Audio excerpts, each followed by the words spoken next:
this seems to be a different kind of Taliban from what we saw in the late 90s, Taliban 2.0, Stanikzai talking about relations with India, other leaders talking about cultural, political, economic ties with India, asking India to come and continue investment in Afghanistan.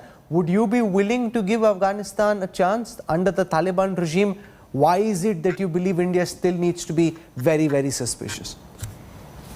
Rahul, just give me half a minute to just weigh in on what will happen in Afghanistan. And my own suggestion is that maybe they can take a leaf out of the BJP's book and set up a Margdarshak Mandal in the Taliban. Who do they put into the Margdarshak Mandal?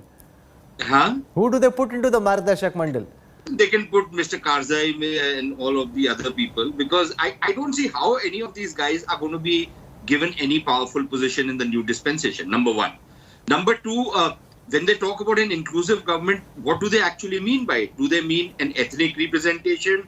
Do they mean bringing in people from the ancient regime into it and then giving them some positions of power? I don't think anybody is very clear on what inclusive government really means. Number three, I think they will have a major problem between the pragmatists and the dogmatists.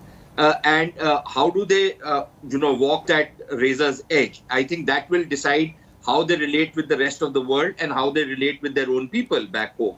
And how do they manage those contradictions? Which is why when people say that should India, move ahead, take them at face value, I don't think you can afford to take them at face value. I think the approach of the government of India as of now is of wait and watch. It is very clear signaling that, look, we will not hesitate to deal with you and deal with you publicly and openly, which is what yesterday's meeting was all about, because you've had meetings in the past. You never acknowledged them. This time you acknowledged it.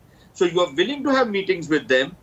You are willing to, there are certain lines of communication you need because there are things you have to tackle, bread and butter issues, if you will, getting your people out and stuff like that. And the Taliban want to put up a good foot forward. So all of that is all very well. But I don't think India is going to jump just yet and say, okay, fine, we take you at face value and we'll do everything with you. A lot will depend upon how the Taliban handle this issue of terrorism, of international terrorist organizations. So that will be one critical issue. And the other very critical issue will be, is it going to be the horror show of the 90s? Or is this going to be a new, much more conservative, very orthodox kind of a regime, but with, certain things which were not which were there in the 90s, not going to be repeated. If it is all of that, then maybe, India can think of both recognizing them and establishing diplomatic relations, even if the West does not.